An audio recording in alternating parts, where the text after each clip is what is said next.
Hola, buenas tardes, ¿cómo les va? Aquí vamos a intentar seguir con esta saga de videos sobre microeconomía. Eh, Disculpen mi prolijidad, pero como verán, abrieron las peluquerías y tuvimos que ir a cortarnos el cabello. Em, Como siempre, chicos, lo que vamos a intentar hacer es cargar un video más sobre teoría de costos, que es lo que están viendo allí, eh,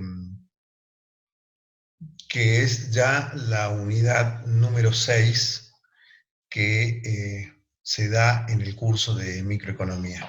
Por supuesto, como está claro, esto no entra al primer parcial, esto ya va a ser parte del segundo parcial, pero es muy importante que ustedes, cuando lean sobre teoría de costos o cuando traten de estudiar este capítulo para un parcial o para un práctico, para el examen, lo hagan siempre tratando de hacer en vuestras cabecillas una vinculación de la teoría de los costos en un marco único con la teoría de la producción.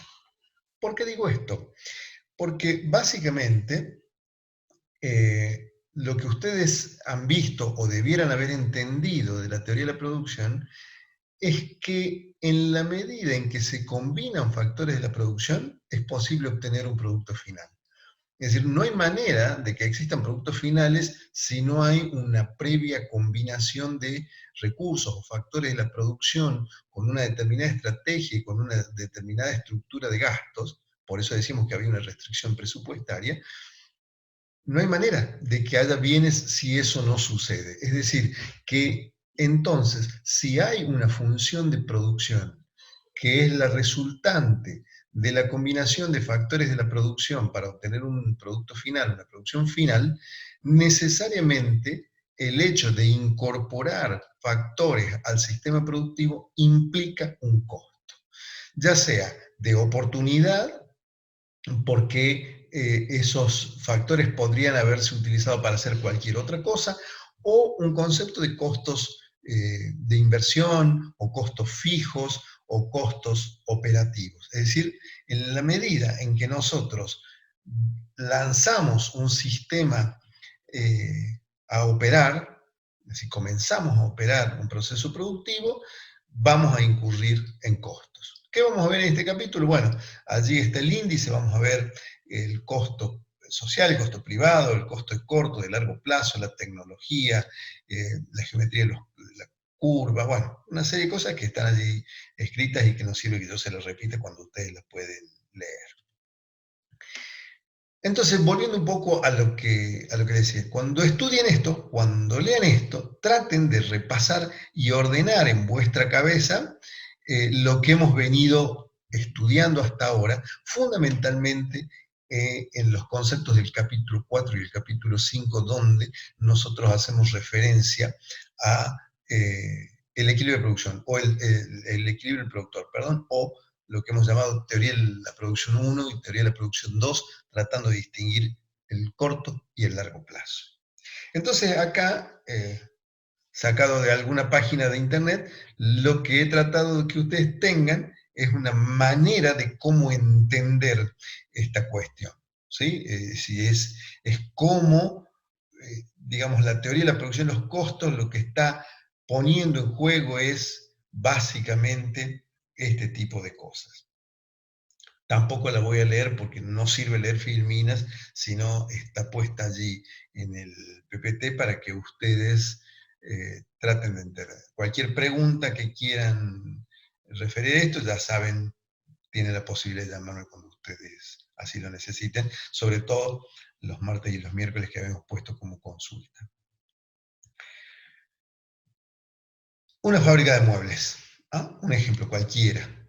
¿Qué dice? Bueno, va a necesitar maquinaria y equipo, va a necesitar instalaciones, que decir, un edificio, un lugar donde almacenar las cosas, va a necesitar materiales, la madera, los clavos, la cola, etc. Va a necesitar empleados que hagan ese tipo de cosas. Es decir, ¿Qué son estos? Son factores de la producción.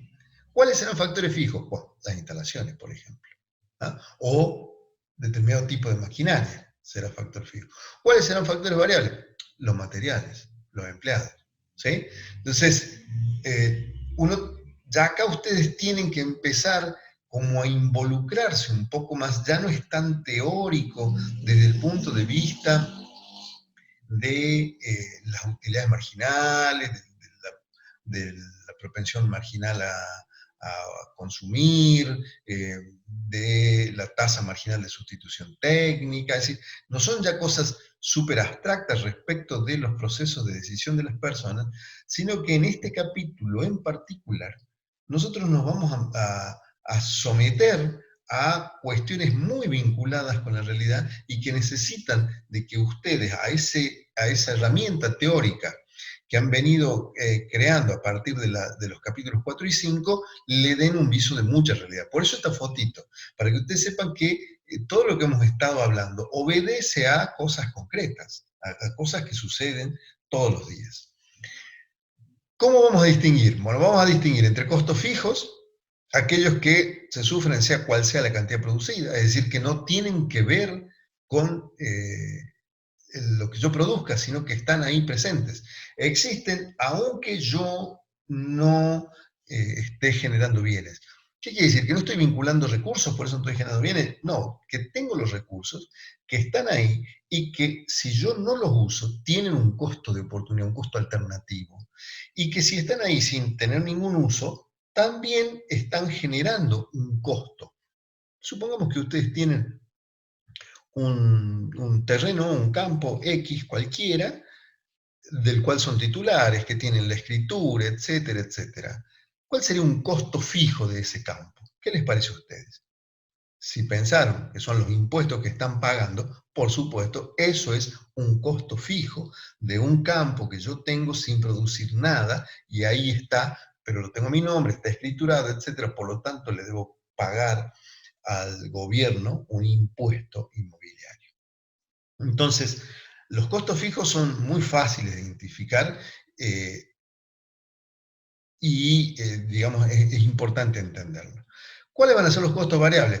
Bueno, esos son los que en la medida que si yo en ese campo, por ejemplo, decido ararlo, o decido desmontarlo, o decido ponerle riego, etcétera, comienzo a tener costos variables, ¿sí? Que después pueden transformarse eh, por, digamos, por estructura en un costo fijo. Es decir, yo tengo un costo variable de comprar mangueras de riego, bombas, etcétera, pero una vez que los ponga y tengan que funcionar, va a ser costo fijo. ¿Por qué? Porque yo riegue o no riegue, las mangueras se rompen, debo pagar el canon fijo de electricidad, etcétera. ¿Se entiende? Sí. Entonces tiene que tener la cabecita bastante abierta como para decir, bueno, que hay cosas que en un momento son un costo fijo y en otras son un costo variable.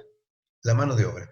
Cuando yo la incorporo, se incorpora como un costo variable. Ahora, con el transcurso del tiempo, yo a un empleado ya no lo puedo considerar un costo variable. En muchos casos tengo que considerar ya un costo fijo. ¿Por qué? Porque si yo quiero prescindir de este trabajador, lo tengo que indemnizar. O si yo no vendo nada, lo mismo le tengo que pagar el sueldo. ¿Se entiende? Entonces, es una diferencia muy lábil, pero que hace a que nosotros tengamos que hacer el esfuerzo siempre de estar pensando en cosas muy vinculadas con la realidad.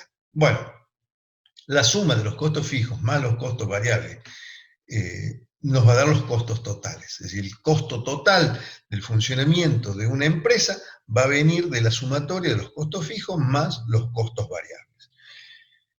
Ese es un concepto que lo que me está diciendo que es un valor total. Entonces, yo podría tratar de introducir aquí un concepto teórico que es muy útil para la medición continua de los costos y para poder analizar más puntualmente la incidencia de los costos en una unidad de producto. ¿Por qué me interesa saber este tipo de cosas? Porque en general, cuando yo trato de determinar el precio de un bien, no me interesan los costos totales. Lo que me interesa es saber cuánto vale cada una de las unidades en las que yo puedo dividir ese bien. ¿Por qué? Porque probablemente, aunque sea de venta mayorista o minorista, los bienes en general tienen una unidad de conformación. Yo no puedo pensar el costo total de una fábrica de hacer gaseosas y decir, bueno, mi costo total es tanto, mis ingresos. No. ¿Por qué? Porque yo a lo mejor tengo que vender de una, de dos, de 100 o de a 1000 botellas de gaseosa. Yo tengo que saber cuánto cuesta cada una de las botellas de gaseosa. Entonces, fíjense qué importante es esto, porque cuando ustedes decidan asesorar a una empresa en cómo estructurar su sistema de costos para calcular el precio de venta, tienen que saber, conocer muy bien el producto del que están hablando. Por eso es importante la teoría de la producción, porque si yo sé muy bien cómo se comporta el producto desde el punto de vista técnico, voy a poder saber cuál es la trazabilidad de ese producto, es decir, cuáles son las etapas, qué recursos concurren en cada una de las etapas, cuánto me lleva cada etapa, cuánto necesito de una cosa o de otra para lograr el mejor nivel de bienes y de calidad, etc. Entonces, sepan ustedes que acá es el momento donde ustedes, como profesionales de la ciencia económica, se introducen en el mundo específico del negocio. Acá va a ser útil la información que venga de la contabilidad, acá van a tener que saber muy bien qué impuestos son los que alcanzan o no en cada una de las etapas al proceso productivo, etcétera, etcétera. Acá es un momento donde ustedes tienen que pensar bastante. ¿Qué decía yo entonces? No es bueno saber de los costos totales, pero mucho mejor es saber de los costos unitarios, o lo que se conoce como costo variable medio, costo total medio, costo marginal y costo fijo medio, obviamente. Los medios ya saben, simplemente es el total dividido en la cantidad de bienes obtenidos.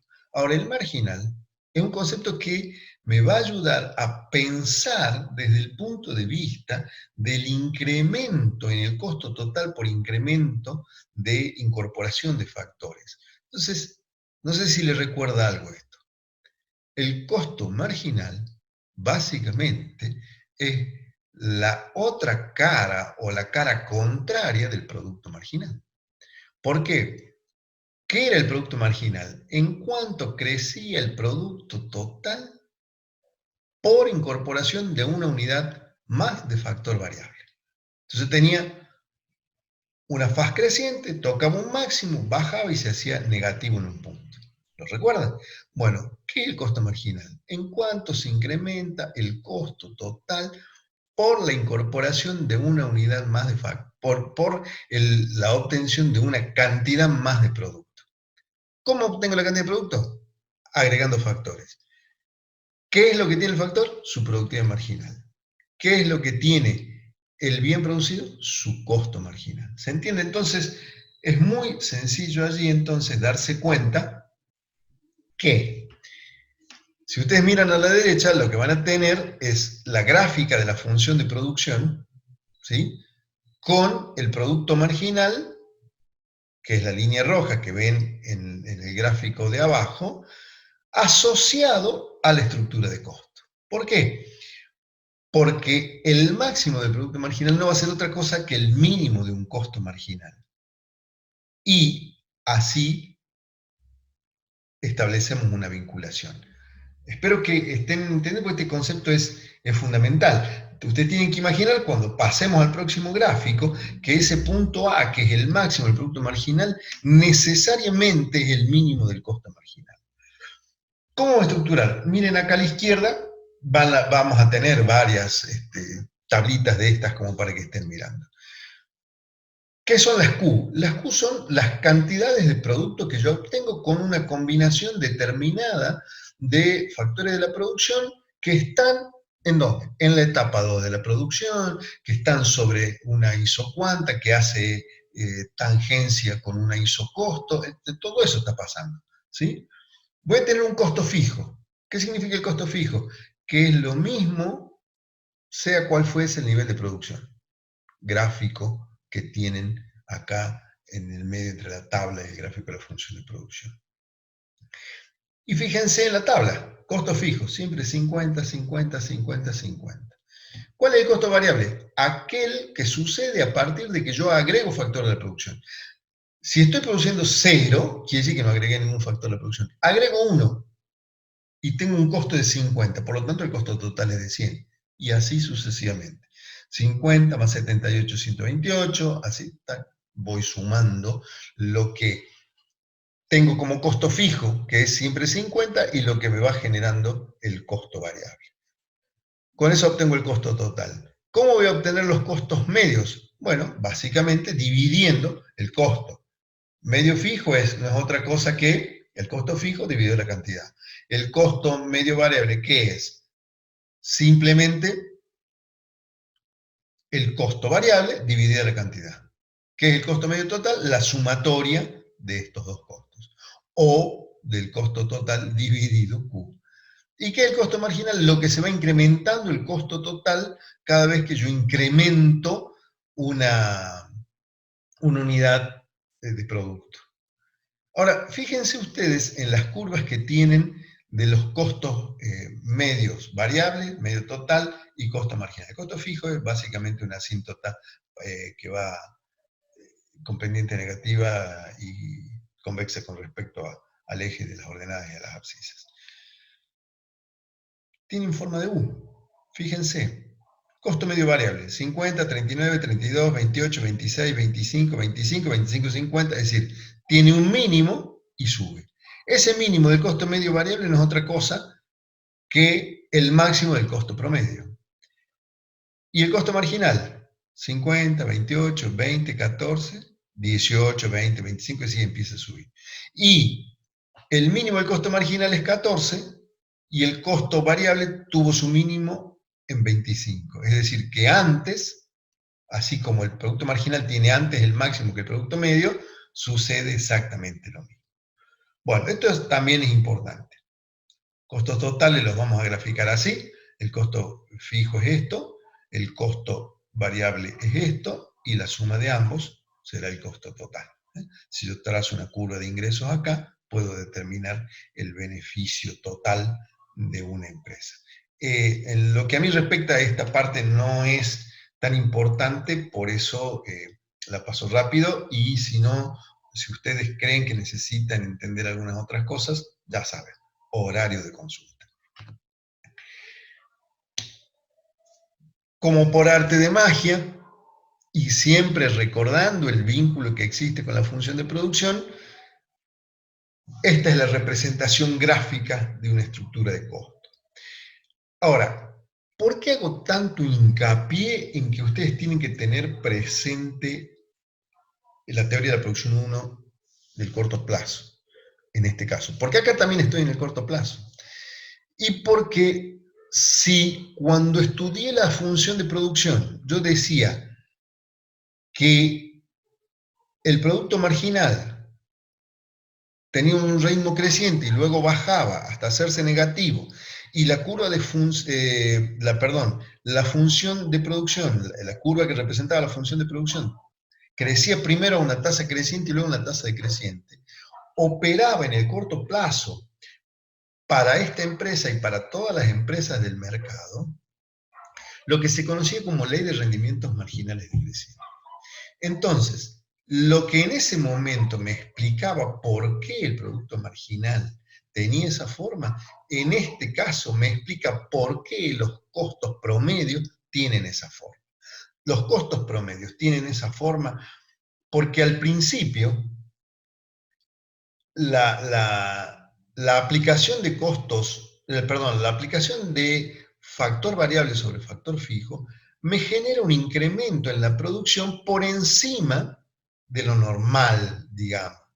Y luego, si bien crece, lo hace por debajo de ese ritmo. Bueno, entonces, si el proceso productivo crece a una tasa creciente en un momento, los costos relativos a ese nivel de producción necesariamente están bajando. ¿Y qué pasa? Cuando eso se termina, cuando la ley de rendimientos marginales decrecientes empieza a operar con fuerza, evidentemente los costos empiezan a subir. Primero el costo marginal, y eso arrastra al costo variable medio, y luego arrastran ambos juntos al costo medio total.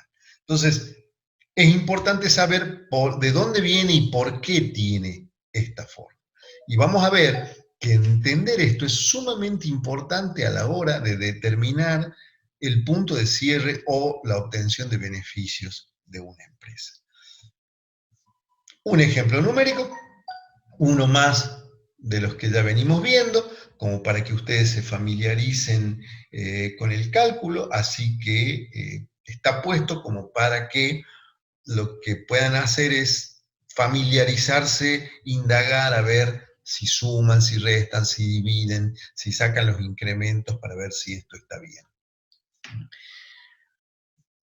Una vez que nosotros hemos entendido el corto plazo, lo que debemos entender es el largo plazo. ¿Y qué es el largo plazo? Fíjense ese dibujo que tienen ustedes, es un dibujo comprensivo, una gráfica comprensiva. El largo plazo, en economía y en muchas otras cuestiones de la realidad, no es otra cosa que una sucesiva presencia de cortos plazos. Es decir, hoy es el corto plazo de un largo plazo de esta semana, que arrancó el lunes, que era un corto plazo, el martes otro corto plazo, el miércoles otro corto plazo, y todos juntos conforman la semana de largo plazo. Una vez que termina, obviamente la semana es un corto plazo del mes. Y una vez que termina el mes es un corto plazo del año. Es decir, un concepto del tiempo, pero a su vez lo que intenta decir es que en ese largo plazo yo siempre voy a tener o va a estar formado por situaciones de corto plazo. ¿Por qué es importante pensar así? Es importante pensar así porque lo que yo haga en el corto plazo va a impactar en el largo. Supongamos que yo tengo ganas de aprobar el examen de microeconomía y digo, voy a estudiar esta semana y como resultado del largo plazo voy a ver 5 capítulos. Uno el lunes, otro el martes, otro el miércoles, otro el jueves, el viernes, el sábado. Perdón, el sábado no entra. Y si el lunes no leo el capítulo 1, y entonces ya el martes tengo que hacer el 1 y el 2, y si el martes, porque no sé qué, tampoco leo, y el miércoles tengo que hacer el 1, el 2 y el 3, entonces, por eso es importante en economía entender a largo plazo como una consecución de cortos plazos. Y así entonces vamos a poder tener una visión estratégica de nuestro negocio. Entonces, ¿qué nos dice nuestra idea de costo? Que así como en el corto plazo las situaciones están marcadas por la ley de rendimientos marginales decrecientes, en el largo plazo existen para las empresas lo que se conocen como economías y deseconomías de escala. ¿Cuáles son las economías de escala o las deseconomías de escala? Son sucesos que se presentan en la realidad de las empresas y que no tienen que ver en forma directa con la decisión de las empresas, sino que generan un contexto en el que las empresas se ven obligadas a tomar decisiones. Obligadas en el buen sentido, ya sea por la consecución de mayor cantidad de beneficios o por evitar pérdidas. Entonces, ¿cuál sería el concepto de economía de escala? Les doy un ejemplo. Ustedes, el campito que tenían, del que venimos arrastrando como ejemplo, estaba en un lugar por donde no pasaba el tendido eléctrico. Así que ustedes allí tenían un tambito o tenían una fabriquita para cocinar membrillos, se iban a dedicar a hacer dulce de membrillo, y entonces todo lo que tenía que ser electricidad lo hacían a base de motor a combustible.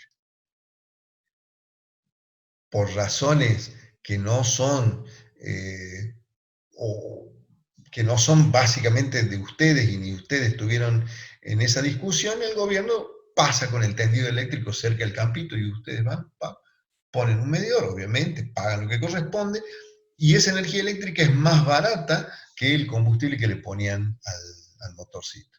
¿Qué sucedió allí? Allí ustedes tuvieron una reducción en los costos que operaron no por un grado de eficiencia de ustedes, ni porque se posicionaron en una mejor isocuanta, ni nada de eso, sino porque una obra pública pasó por allí y le generó a ustedes una economía de escala. Entonces, o les doy un ejemplo, ustedes, los que conocen la ciudad de Catamarca, si ustedes miran un poquito, un claro ejemplo son los bancos, que aprovechan las economías de escala. ¿Dónde están todos los bancos? Casi todos están en el centro.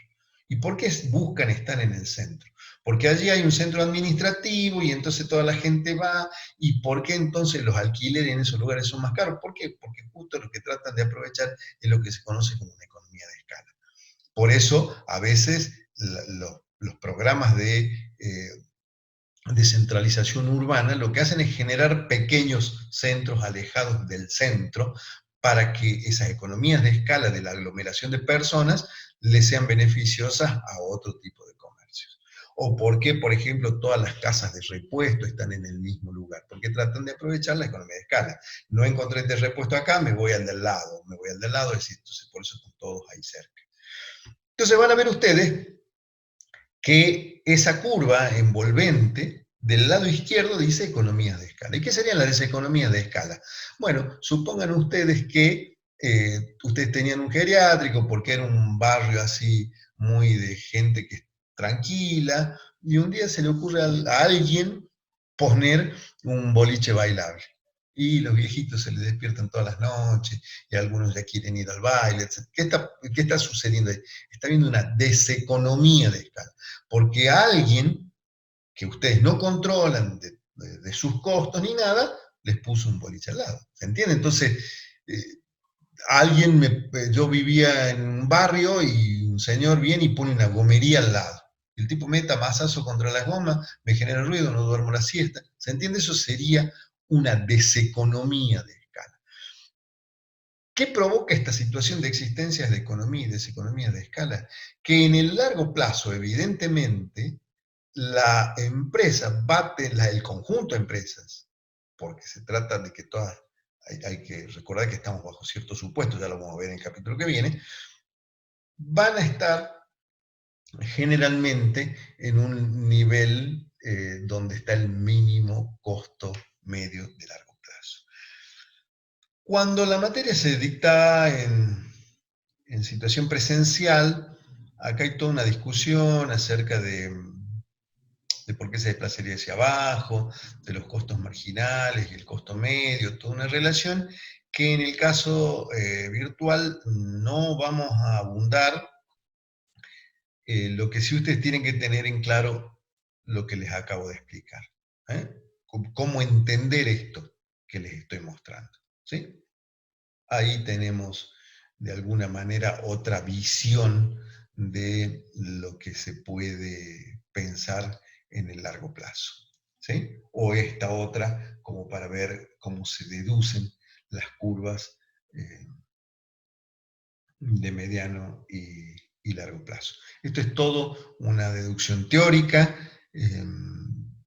que no va a venir al caso. El concepto que yo quiero que ustedes capturen de la estructura de costos, básicamente es lo que les acabo de explicar. En este PowerPoint van a tener una serie de ejercicios propuestos, se los paso rápidamente, de los que me gustaría, si tienen el tiempo, se pongan a mirar cómo tratar de resolverlos, y si necesitan alguna ayuda, por supuesto, no duden en decírmelo. ¿sí? Rápidamente podemos trabajar en este sentido. ¿sí? Entonces, chicos, con esto y esta corta referencia a la estructura de costos, pero importante que ustedes traten de entenderla, damos por terminado lo que podría denominarse el capítulo de los costos. Déjenme hacer 2 o 3 acotaciones. Una es que cuando en economía se habla de costos y se habla de costos totales, allí están comprendidos todos los costos en los que incurre el proceso productivo. El costo fijo, el costo variable, el costo que después lo podemos clasificar por materiales, mano de obra, eh, horas energéticas, no sé, como ustedes quieran. Y también incluye un concepto, que es el concepto del costo de oportunidad. Ese concepto del costo de oportunidad, que de alguna manera ya lo vimos en la frontera de posibilidad de producción, acá asume la siguiente relevancia, que si yo no considero el costo de oportunidad, voy a tener problemas para entender el concepto de beneficio normal. Les voy a dar un ejemplo a ver si lo podemos entender.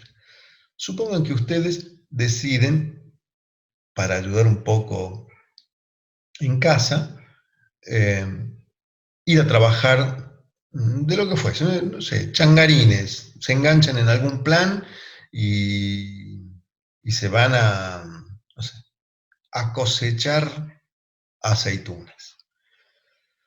Bueno, van allí, les pagan un sueldo, qué sé yo. ¿Cómo analizarían los costos de hacer eso?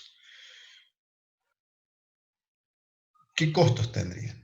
Uno dice, bueno, me tengo que levantar temprano, se me van a arruinar las manos. Entonces, cuando uno empieza a calcular todas esas cosas, voy a romper los pantalones, la camisa, voy a llegar cansado, voy a dormir más y no voy a poder estudiar. Entonces, lo que estoy haciendo yo ahí no solo es teniendo una visión de costo monetario, sino que estoy también haciendo una visión de costo de oportunidad, porque las cosas que deje de hacer son costo de oportunidad. Les doy otro ejemplo. Menos sacrificado que irse a cosechar aceitunas, deciden poner un kiosquito en el garage de su casa. Y en ese garage guardaban el autito vuestros padres y tenían ustedes las bicicletas colgadas y uno que otro bar.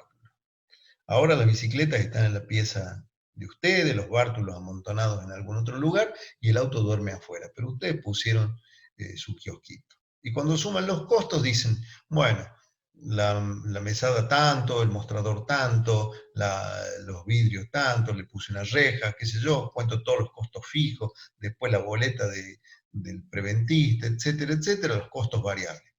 Y me olvido de que el auto ahora duerme en la vereda. Y bueno, se llena de tierra, los perritos que pasan por del barrio me dejan las gomas sucias, los pájaros el techo, yo tengo que lavarlo más veces, eh, corro el riesgo de los ladrones, algún pícaro pasa y me lo raya, todos esos costos que aparecen por el hecho de que el auto duerma afuera, debieran ser incorporados como costos a la evaluación de rentabilidad de mi kiosco, porque antes no los pagaba. Entonces, ese concepto ustedes tienen que tenerlo muy en claro para cuando tengan que entender qué son los beneficios normales de una empresa. Bueno, con ese concepto damos por finalizado este video y nos estamos viendo en el próximo, ya cuando tengamos que ver el equilibrio de una empresa competitiva. Si ven este video con suficiente tranquilidad, van a ver que alcanza para entender claramente qué son los costos. Que anden muy bien. Buenas tardes.